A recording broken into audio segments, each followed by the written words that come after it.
And we are live. Hello and welcome, everyone. It's time for another exciting episode of IT Career in Australia channel. And topic of today's discussion is how to train your mind to improve relationship.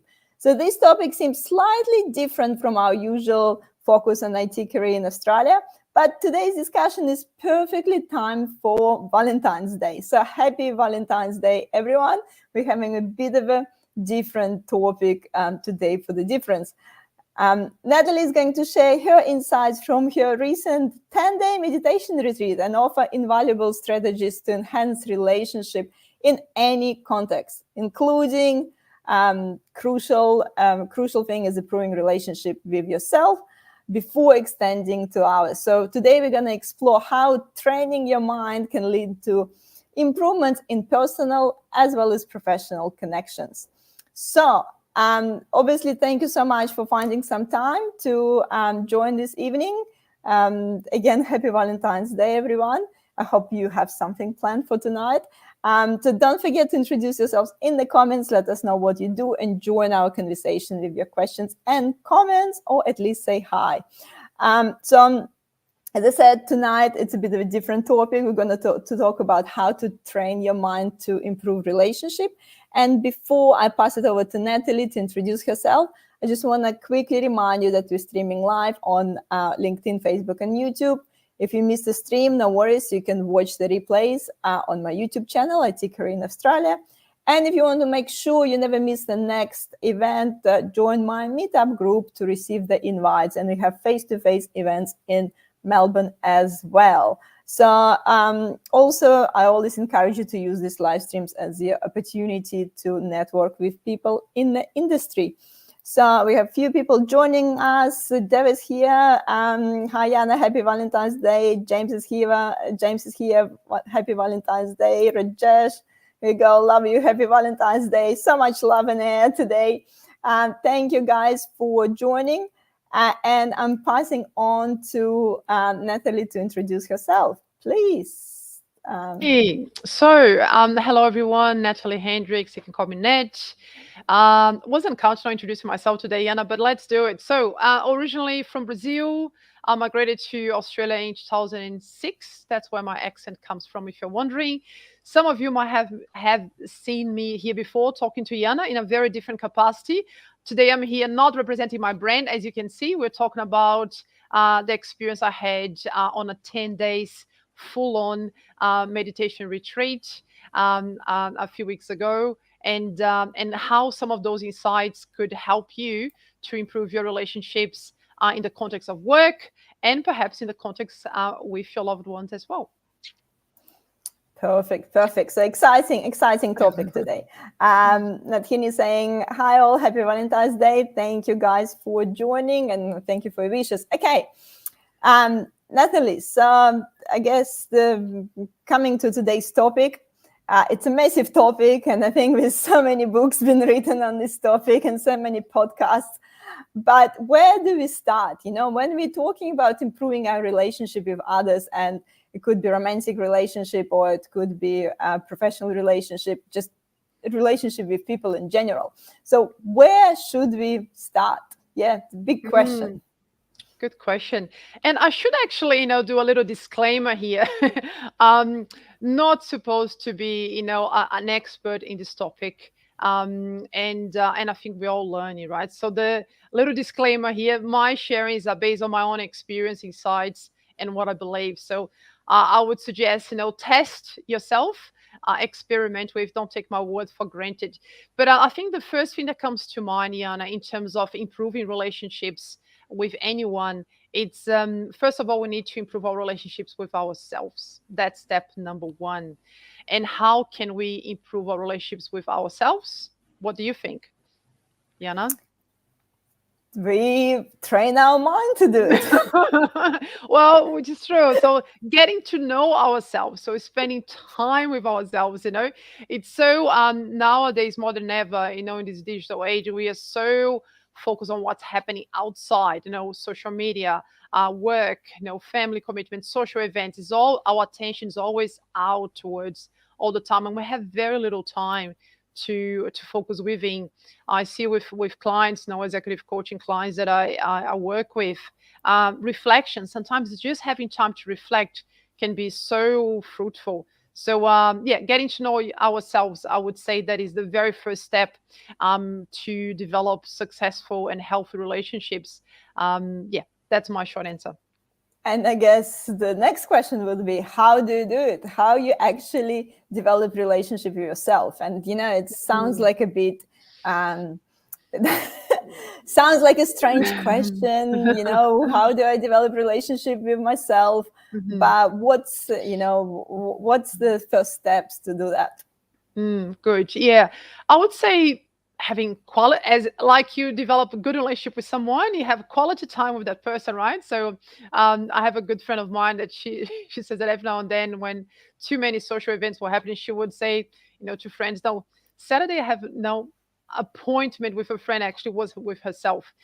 So I would say spending time with yourself, either journaling, taking yourself out, but having time to be have a little bit of introspection space. Of course, in the context of mindfulness retreats, we have many options there. You can go on a holiday type, mindfulness meditation slash yoga retreat in Bali, which is a lot of fun and relaxed. Or you could consider something like Vipassana, which was the one that I did um, late Jan, early Feb, where you spend 10 days in average 10 hours a day sitting. You don't have dinner, no eye contact, no books, no journals. So that's can sound very extreme, especially if people have no experience with mindfulness meditation. But I would say spending time with yourself, and then you need to see what's feasible, what's doable in your context, in your reality.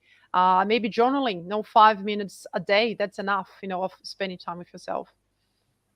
And Nathalie, I guess today I'm really curious to hear about your this 10 days experience, because as you mentioned, when we think about like meditation retreat, where is so many different things.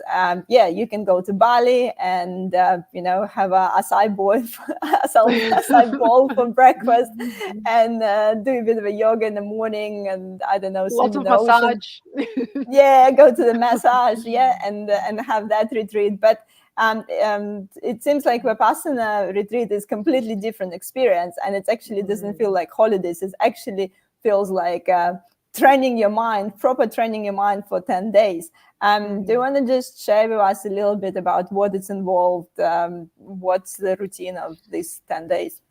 Of course, yeah. We say that it's not a holiday; it's a boot camp. It requires a lot of effort and discipline. We are up at 4 a.m. in the meditation hall by 4:30. So you need to be really serious about growing self-awareness, growing in equanimity to make that kind of commitment. So yeah. So what is a vipassana? What was the question? What was the Yeah, vipassana what's the Vipassana, and what's the and the actual difference? routine of those 10 days? What do you actually Yeah. do for full 10 days? Yeah, yes. So and maybe just before that, real quick, Yana, I think in let's say let's call the mainstreams kind of mindfulness and meditation retreats. As you said, there's a little bit of entertainment, relaxation time, and it's great to recharge the batteries.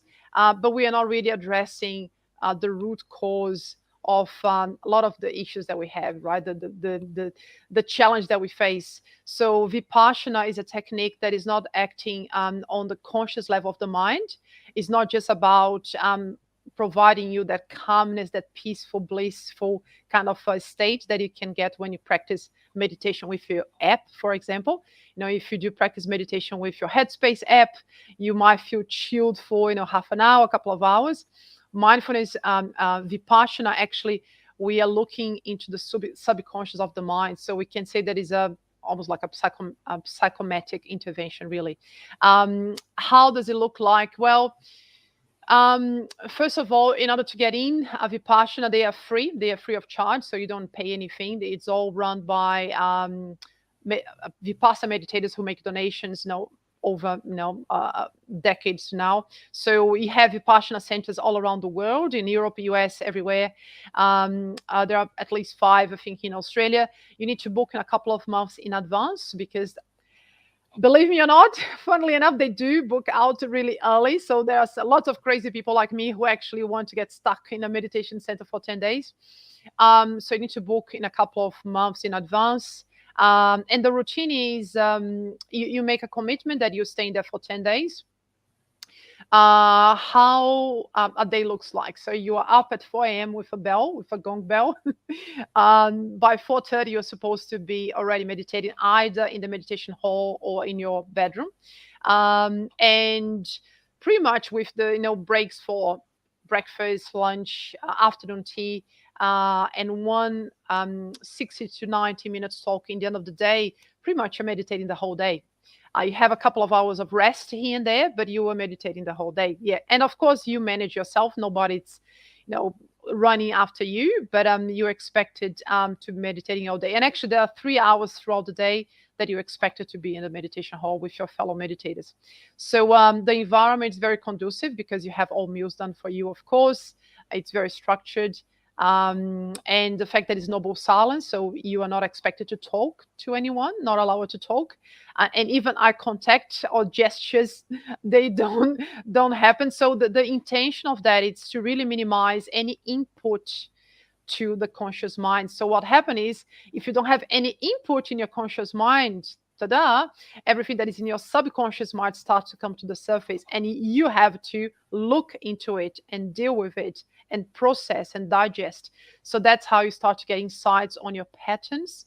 We all have, ingrained habitual patterns, and you get to understand more about you. You learn about yourself. Yes. Does that answer your question, Jana? Yes. It seems like quite a full-on experience. It feels like it's not like you wake up in the morning and decide like, oh, I'll just go for 10 days 10 days retreat. So it's something that you need to determine, I guess, to accomplish. And maybe not everyone, I guess, maybe it's not for everyone. But what are the benefits? I understand not everyone here gonna just book the 10-day, Vipassana meditation retreat and go and meditate for 10 days. But what are sort of the benefits of doing something extreme like that, and what other things you can do to, get closer to those experiences? Yes. So yes, absolutely, it's not for everyone, and sometimes no matter of timing as well. It might not be in this lifetime at all for some people. Benefits is really about growing self-awareness, knowing, as I said, knowing what triggers you. When we talk about the sleeping volcanoes, some people, they come across very calm and serene, but we all have triggers. We all have a number of things that can really trigger us. So understanding what are those sleeping volcanoes are, and managing our what we call our cravings or attachments and our aversions. We all have things that, if you look at the according to although Vipassana is not associated with any really organized religion, people who are atheists and agnostics, they attend Vipassana retreats. Of course, everyone knows that mindfulness meditation comes from the Eastern tradition and is rooted in the Buddhist philosophy. So one of the principles of the Buddhist philosophy is that all human suffering, all the problems we face in life, either in your romantic relationship or with your teamwork or with your leader, your CEO, they are related to, if you peel the layers of the onion, they are related to either two things. Number one, craving or attachment. So craving, attachment to people, places, and things, or aversion to people, places, and things. So whatever problem, if you think of, if you start to ask yourself and peel the layers of the onions, you come to these two elements: either craving and attachment to people, places, and things, and aversion to people, places, and things.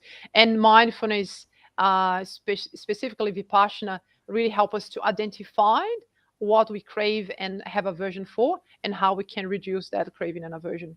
So that's one of the many benefits that we can gain from practicing Vipassana and mindfulness meditation in general.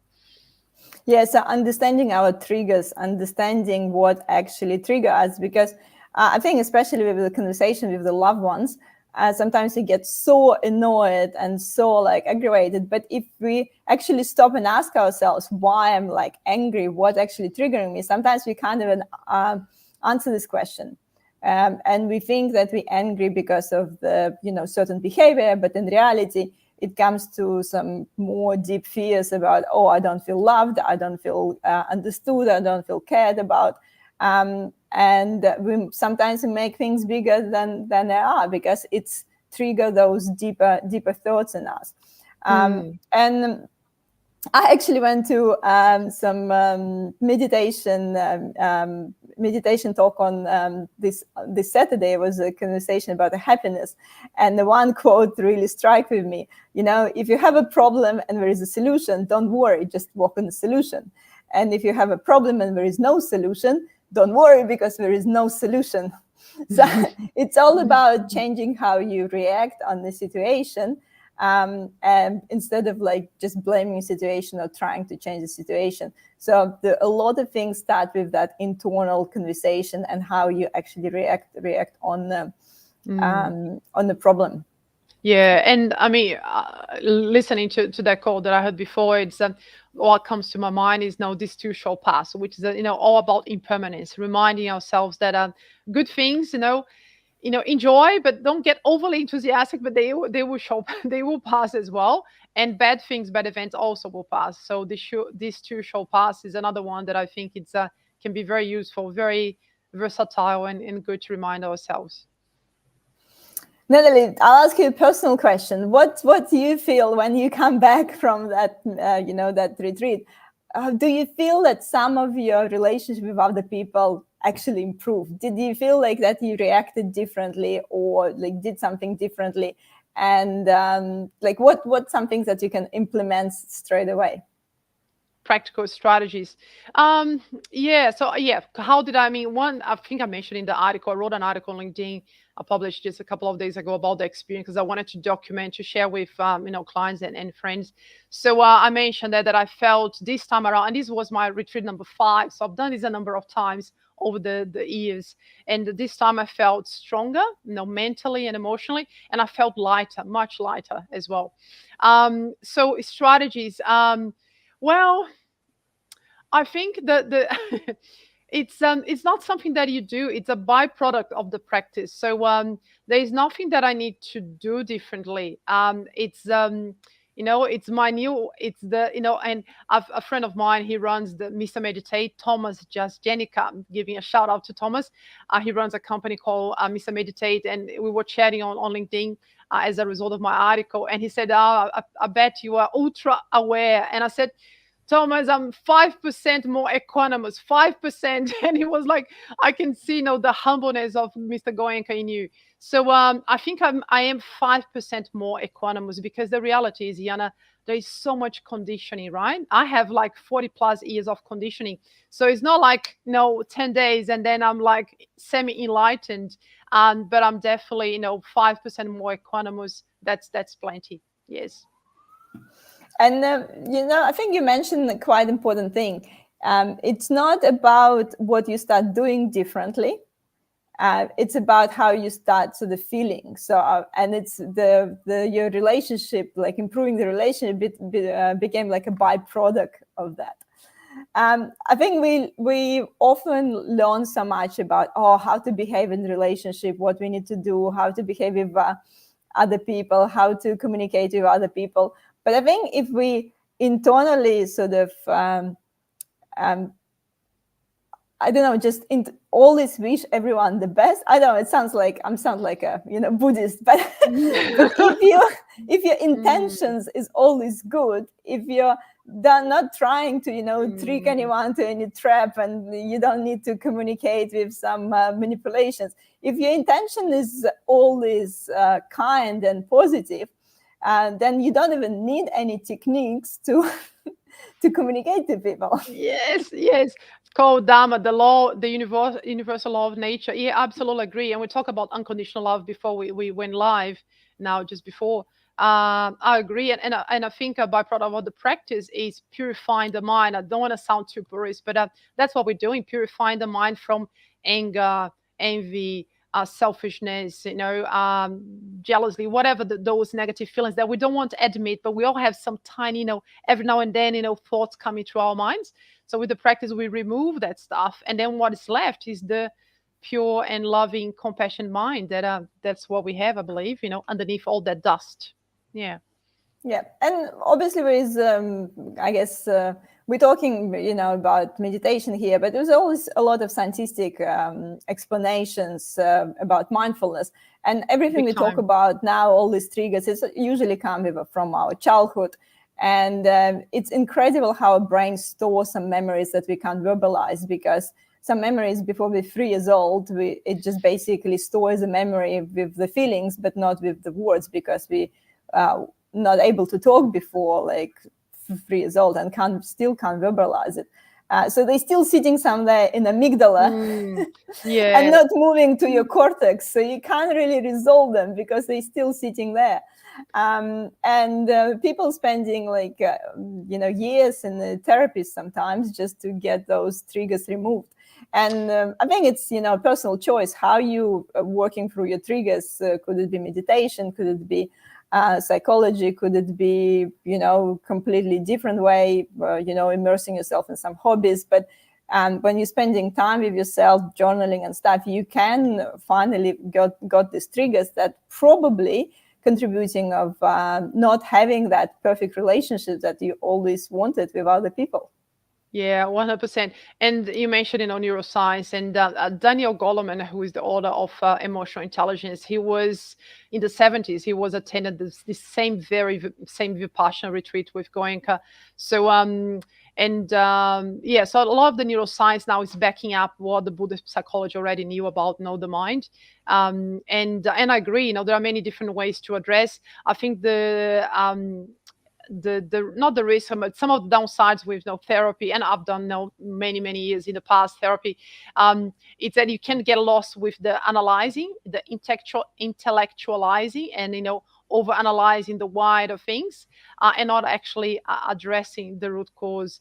There is a book called Act with Love from Russ Harris, American Kiwi guy, and he talks about it's great to understand your past and analyze for a while, but you are here and now. So what do you do here now? It's your choice now.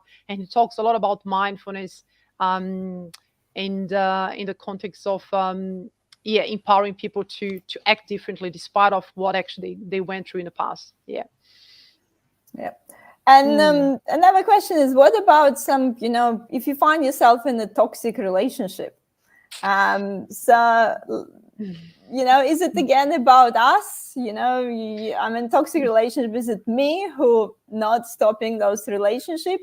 And how did I get? I don't know. How would I get in those in the first place? Yes, good question, good point. Yes, so I think I'm a big champion of work. As I said, started the talk, the conversation. Know yourself. Develop a good, healthy relationship with yourself. Spend time with yourself. Get to know yourself, and as a result, you become a better human to be around. A more understanding, compassionate person. Understand better your cravings, your aversions, and then less likely to have issues. However, sometimes it's not you, it's the environment, right? So maybe you are in an organization that is toxic. Maybe you are in a team that actually is toxic, or in a romantic relationship that is toxic. And I think, again, the practice mindfulness can help you to give you a number of things. So wisdom, to be able to see that and not be in denial, courage to take action, because sometimes it's very hard to let go, the status, if you're really attached to the company, that brand that you work for. I had this experience for many years in my consulting days, because a lot of our identity is who we work for.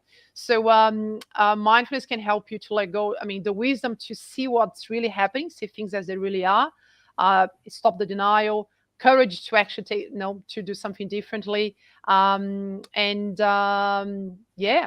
the situation and do something differently moving forward here.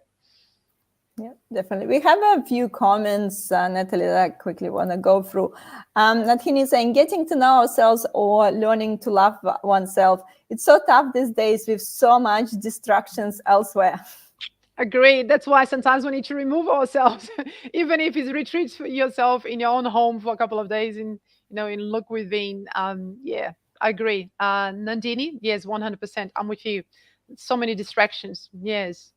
And I also feel a little bit after COVID and working remote became so popular, it also blends a bit of that border of the work and home, and where you work, where you're home. The expectation sometimes when you need to then on Friday night someone send you email, the expectation somehow it will be answered by Monday morning. So I think that's also sort of contribute to that we maybe not always have maybe that safe space just to spend the time with ourselves and don't have these distractions. I think there is definitely this digital world that is contributing to that in a way. But there is no solution for this. It's here to stay. We Well, need to that just I learn think. how to deal with that. Well, I mean, what the word that comes to my mind is assertiveness. It's about, again, you standing up for yourself. It's a little bit out of scope of conversation today, but it's about you establishing healthy boundaries, which, again, if you're not doing that, I mean, good example, Yana. So if you're not saying no, if you're not establishing healthy boundaries, why is that? Because you want to be like it. Why is that? You want to please people. Why is that? So, looking into the root cause of that behavior that it's causing you. Yeah. James is saying, love yourself, do things you love. Do you think just doing Yes. things you love will help you to train your mind and, learn better about yourself? What do you think, Nathalie? Yes and no, James. If I look at there are ways to interpret that statement, right? That could be just follow your cravings, and when I talk about cravings, could be anything behavior related, or could be substance related, including food, sugar, behavior wise could be a number of things. So yeah, if those things that you love, they are not causing harm or no hurting anyone, neither yourself, they're probably good things to do. But yeah, that's not a no. Training your mind takes a lot of discipline and effort. So it's actually the other way around, is saying no to the mind. When you want something, like, now I want dinner, I was craving dark chocolate in this Vipassana. I was like, oh my god, I would give anything for a square of dark chocolate, and I survived 10 days without any dark chocolate.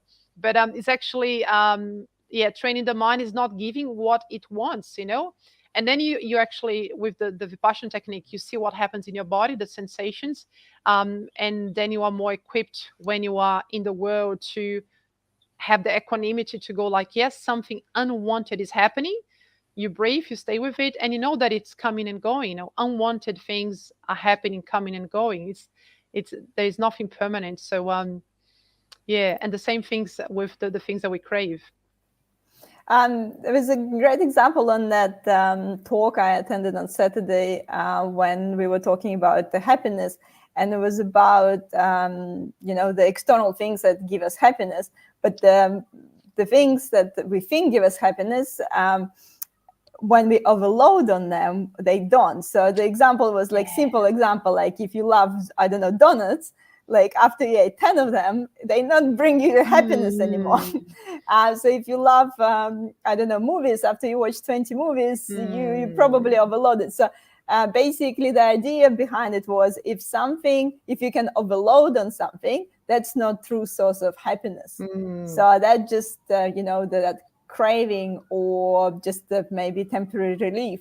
And the things that you can't overload on, like, and it could be something like feeling loved, feeling understood, feeling cared of, or like care for others. So that's things that you can't really overload on, because you can feel loved and more loved and more loved, and give love, and that sort of give you happiness. I sound like a Buddhist, but like I think for me it's really hard to overdo surfing, for example. I can surf for a long For time. months, So I say 24 it's my hours true source non-stop. of happiness. No, 24 hours, 24 hours in a row.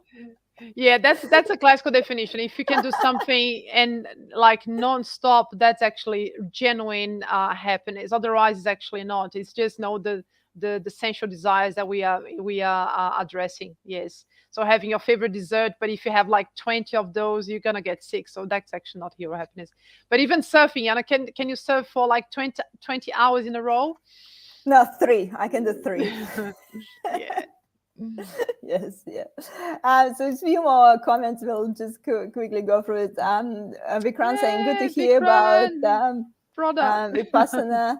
I think everything begins with understanding yourself first and then move ahead from there. 100%.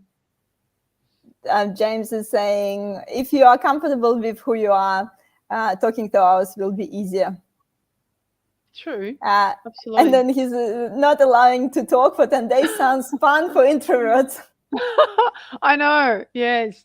Yes. But I have one of my best friends. She extrovert, big time, such a big talker, and took me a few years to convince her to get into. Kate, you might be watching this later.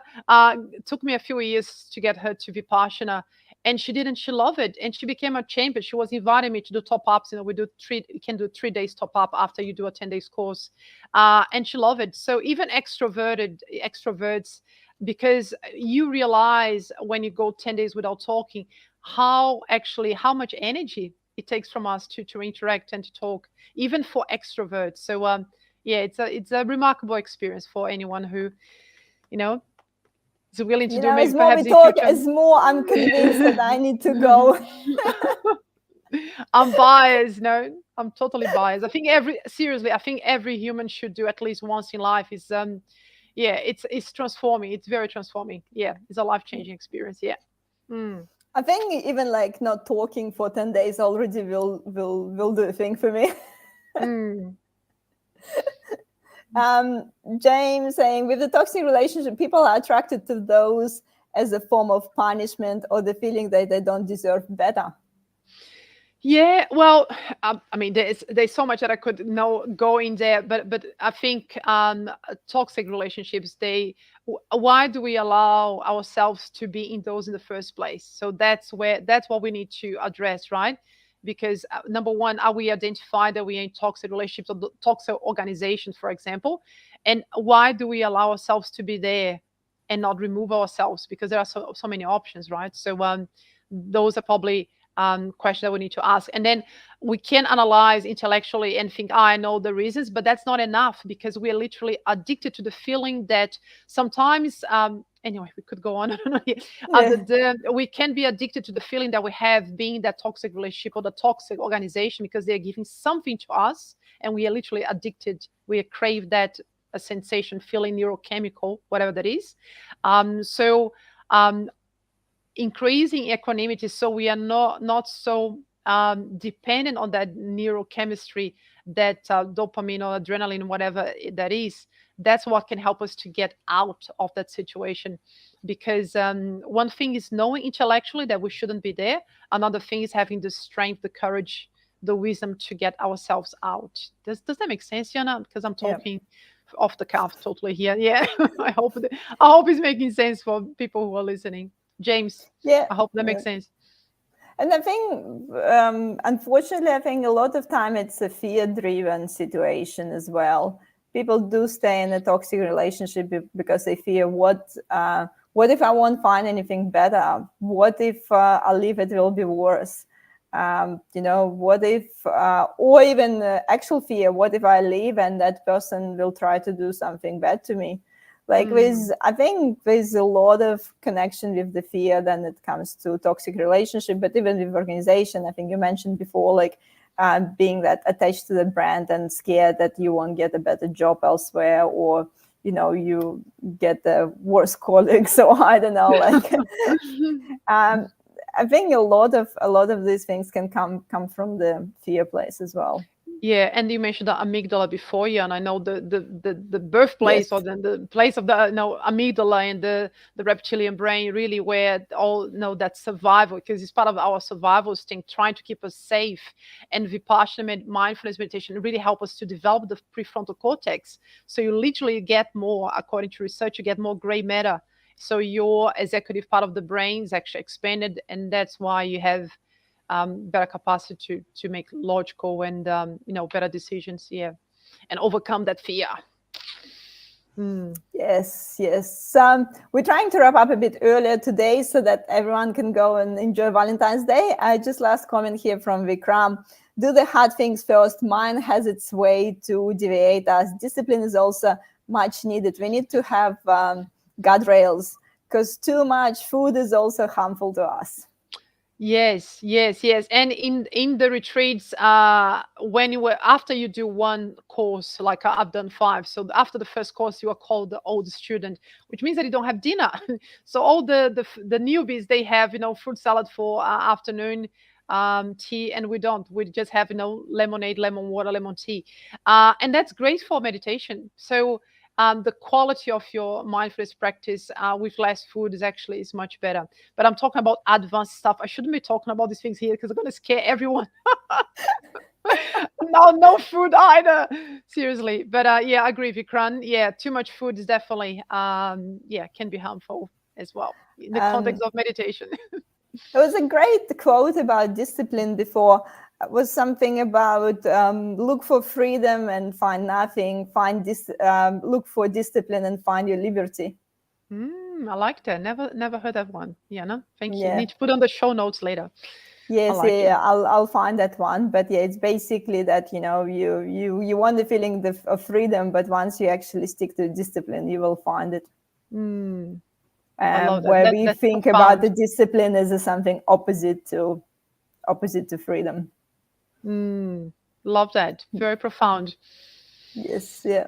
Um, cool. So the one more thing I want to mention. Yes. So you were saying that you were going too deep into lemon water and not eating, but I think it also when we're talking about actually training your mind. I think that's a difference when we at the meditation retreat in Bali. I'm not against meditation retreats in Bali. Actually, I would Neither love to I. go to one and just sit in the Me too. boot and have a yoga and swim in a pool. Sounds like a perfect holidays. But I think the difference is when you go to this one and you enjoying yourself for like 5 days and having massage and things like that, then you come back to reality. It's Good actually point. like you feel energized for like a first week, and then And then, you look at your emails and it just like and you think about just going back to that retreat in Bali and having massages.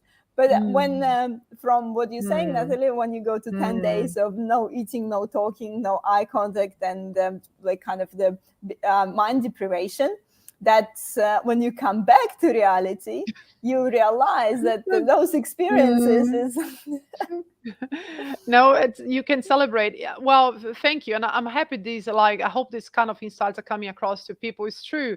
You are more equipped to deal with life, and so grateful, so true. I was so excited to come back home, not because I had a bad experience at all. I loved, and that's why I keep going back.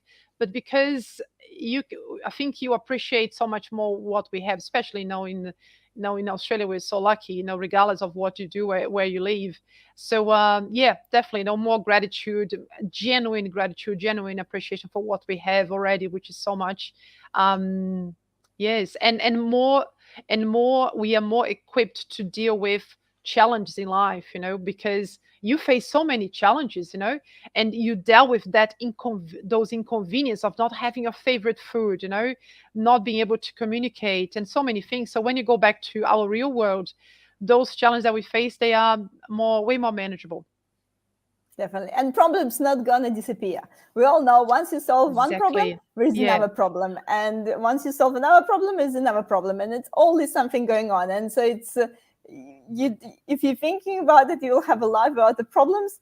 And you maybe not living on this planet. So and Yes. I think it's about how you're handling this problem, and then you think that it's okay. Like, if you have a problem, it just you need to resolve it and work on the solutions, and it will never be a moment that you have no problems.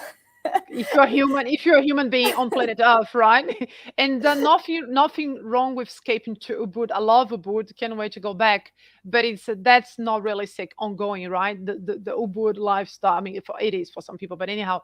But yeah. So escaping versus dealing with reality and increasing our ability to deal with reality and problems that are coming and going. I think is a wise move. Yeah. Yes. Yeah. So thank you everyone for joining us for a bit of a different discussion today. So if you like this our discussion, please make sure to like this video and obviously share it with people who need to hear this. So hopefully, we give a bit of a motivation for you to explore yourself and get to know yourself more, and also something to think about this Valentine's Day. And if you're spending it with your loved ones, maybe think about how you can actually give them more love, and think about how you make them feel instead of constantly thinking about how they make you feel. That's what I think Nathalie mentioned to me before as well. So if the one thing you also want to, bring to today's Valentine's Day, think about how you want to make people feel tonight. Yes, And yes. yeah. Go. No. Oh, okay. So real quick. Yeah, that's a bit of can sound a bit harsh and can be a little bit of not very appropriate for Valentine's Day. But if many of us are honest, if many of us are honest and we reflect, do I really talking about romantic relationships? Do I really really love my spouse or my partner, or do I actually love how they make me feel? So, do I love my spouse or my partner, or I love how they make me feel? So, and most of us are not enlightened, So, unconditional love is something that we want to aim for, like loving others unconditionally. But the reality is that many of us, we love how people make us feel, and that's based rooted in selfishness, because we're thinking about ourselves. So back to Iana's wise advice, try to shift a little bit and see, how you're making them feel, and dedicate a bit more time and energy to them, and see how that goes. Perfect. Nathalie saying an insightful discussion as your sessions always are, Jana. Thank you, Nathalie, for putting your perspective and sharing these thoughts on relationship. Thank you so much. And Vikram, it was a good discussion. Vipassana is a big thing in India too. Maybe I will attend it sometime soon. Have a great evening and happy Valentine's Day to Nathalie and Jana. God bless you both. Here we go. So we encourage one more person to go. Yes, that's enough. And guys, just a few quick announcements before we finish today's stream. So on Tuesday I'm doing something different. I'm gonna launch a new initiative for our tech community called Reboot Your Tech Mind. It involves short live videos on Tuesday mornings at 7:45, and we'll cover exercises and techniques, how to start your day right. And it could be different exercises from like goal setting, stress management, productivity hacks, some positive affirmation, maybe breathing techniques as well to calm your mind, maybe even a bit of a meditation. So we'll do a different exercise every Tuesday at 7:45. And the first one will be on the 20th of February. So next Tuesday, and it will be one with Nathalie. And then we'll have different people every Tuesday. So I'm going to post it everywhere on my LinkedIn meetup and everywhere. So, but please, put the reminder that you need to wake up a bit earlier on Tuesday and join me for like literally 10-15 minutes.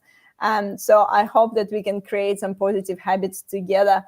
And as usual, subscribe to the channel and all this stuff, and obviously, on Wednesday, we'll have a different discussion as well. We're going to talk with Matthew, and we're going to talk about essential skills for boosting your employability in the shifting IT market. So it's been quite a change in the last year. Some layoffs, some AI hype. So we're going to speak with Matthew next Wednesday on all the trends that's happening at the moment and what sort of skills you actually need to concentrate on when you want to stay relevant in the market. So that's what's happening next week. So I hope to see you on Tuesday for our reboot session, or on Wednesday for the live discussion as usual. Thank you, everyone, again. Thank you so much, Nathalie, for tonight and your time on Valentine's Day. And we'll see everyone next week. Bye. Thank you.